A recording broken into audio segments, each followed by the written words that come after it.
What's up, heathens? How y'all doing? I'm the Godless engineer, and I critically analyze apologists' claims to give you the best arguments and information so that you can stand up and use your voice. Today we have Ben the Baptist going crazy over vaccines. Even today, people go take their flu shot. They're brainwashed into thinking that the vaccine is going to prevent disease when it makes people sick. Vaccinations do prevent diseases. Sure, some people may show some symptoms of whatever they're getting vaccinated for, but if you know how vaccines work, then you would understand why this is the case. Anyways, if you want to hear how crazy Ben is and why he is wrong about the things he's saying, then please stay tuned.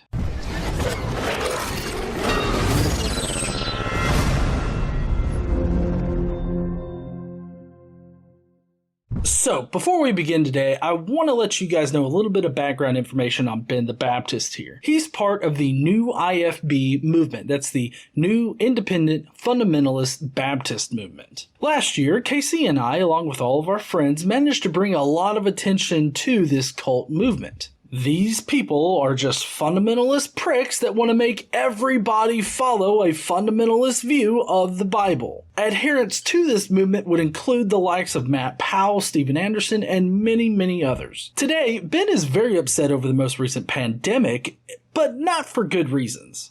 Now, I will say the media is overhyping the coronavirus. It's overhyping this pandemic because they want you to go out and get vaccinated. Okay, they want you to go out and get vaccinated. Currently, there is no vaccine for COVID-19. As of this recording, they've started the first vaccine trials, and they are fast-tracking the development of this vaccine due to the mortality rate for those that are affected. This pandemic is not being overhyped. In fact, the reason why this has gotten as bad as it has is because we didn't take it seriously at first. Initially, Trump tried to make everybody believe that there were just 15 cases that were coming over here, and that soon it would be reduced to 0 cases. At every single turn, people have tried to downplay the severity of this pandemic. True, non-conservatives were concerned and could see through President Trump's ignorance, but that doesn't mean that we were overhyping it. In fact, I think that we had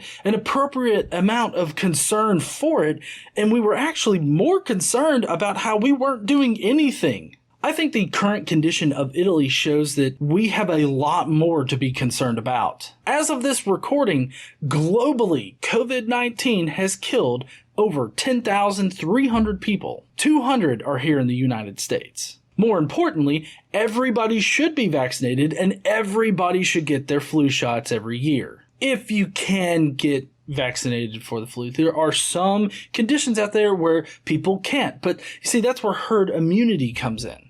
Herd immunity is a type of indirect protection from diseases. It occurs when a large percentage of a population becomes immune to a certain type of disease. This provides a layer of protection for people that either can't get vaccinations or just aren't vaccinated. So whenever you hear somebody say that they've never gotten a flu shot and have never gotten the flu, that doesn't mean that the flu shot doesn't work or it's not necessary. Most likely they have been protected by herd immunity. Vaccines are not dangerous, but you should be discussing any vaccinations with your doctor. They want you to take poison, literal poison. Read the vaccine inserts if you don't believe me. Literal poison. They put aborted baby parts in the vaccines and then sell you on them saying that they'll help prevent you from getting a disease. That's a bunch of lies. Okay, so first up, poisons are not in vaccines.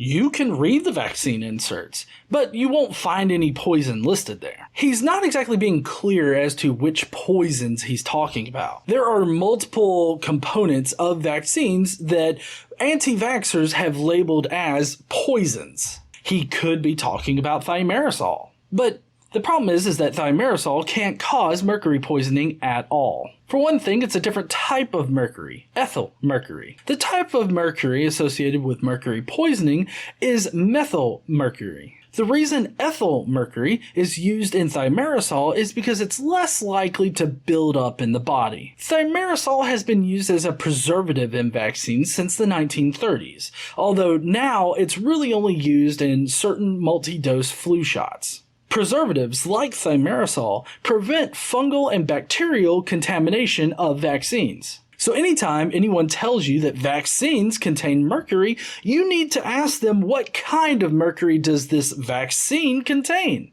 Also, another good question is to ask them exactly which vaccines do they think contain mercury. If they say all vaccines, that's totally bunk, because only certain multi-dose flu shots contain thimerosal, which is the only source of mercury that they could be referencing. He could also be talking about formaldehyde, but that claim doesn't pan out either. If any formaldehyde is used in the production of a vaccine, the residual amount of formaldehyde is easily dwarfed by the amount of naturally occurring formaldehyde in your body. He could also be talking about aluminum. As with formaldehyde, the amount of aluminum that could possibly be in a vaccine is very, very small and is not dangerous. Now, he mentioned aborted baby parts that are put into vaccines, but this is so inaccurate that it's laughable. Chickenpox, rubella, Hep A, and some versions of the rabies vaccine use fetal embryo fibroblast cells in order to grow the virus to create the vaccine. The fetal cells that are used to grow these viruses were obtained in the 1960s from elective abortions. You see, fetal cells are used because they haven't divided as many times as more mature cells have. Each cell has a certain amount of times that it can divide before it becomes unable to divide any longer. No other fetal cells have been cultivated since the 1960s. It's only been those samples from the 1960s. So no, baby parts aren't put into vaccines or used in any way for vaccines. I get kind of worked up about this stuff, okay? Because I don't like seeing people get autism because of vaccines. Well there, dipshit, you're in luck because there's never been a scientific paper that has linked autism to vaccines. Of course, he's referring to the now redacted paper from a former medical scientist that did link autism to vaccines. But you see, that paper was nearly immediately redacted because of the poor methods that were used in that particular study. All studies done after this redacted study have shown the exact opposite of what the study found. That is to say, there is simply no link between autism and vaccines. I don't like seeing the medical industrial complex fed by people who are abusing it so they can make billions and billions and billions of dollars. I'm talking about big pharma, okay? The vaccine industry is going to exploit this coronavirus to push forced inoculations on everyone, to make people go out and take the vaccine. Well, I do think that people need to get vaccinated as soon as a vaccine is reliably produced. I also think that nearly everybody can agree that the pharmaceutical industry has become disgustingly greedy. I am directly affected by this because without insurance, it would be nearly impossible for me to get the insulin that I need to even live. So, I mean, I'm with you on the whole fuck the pharmaceutical greedy shit thing. Just, we also need to get vaccinated. Don't be a dumbass. Even today, people go take their flu shot. They're brainwashed into thinking that the vaccine is going to prevent disease when it makes people sick. It makes people sick. Do you know how vaccines work? On a basic level, vaccines help your body build and create antibodies for the diseases that the vaccine is treating. In order to do that, what they do is they introduce a weak or dead version of the virus into your system so that your body can react appropriately. Now, this, of course, is not how they're developing the COVID-19 vaccine. They're actually using a new method in order to help our bodies build the antibodies. But generally, on a basic level, this is how vaccines work. Sometimes that means you may have symptoms that are characteristic of the virus that you're being vaccinated for. Your doctor would indicate to you that it's possible for these symptoms to arise. But that doesn't mean that you actually have the disease or the virus. It means that your immune system is reacting to the vaccine that was put into your body and is therefore building those antibodies. Some anti-vaxxers like to say that people that get vaccines shed. This means that basically they could go around and infect people with the disease that they got vaccinated for. This is actually not how anything works in vaccinations. People that get vaccinated do not shed and give other people the very disease they got vaccinated for. You know, I'm starting to think that the people that are getting vaccinations are not the brainwashed ones in this situation. It kind of seems like Ben and people like Ben are the brainwashed ones. Jesus Christ said, "They that are whole need not a physician." That's a carnal truth, picturing something spiritual, but it's still a carnal truth. It's still true.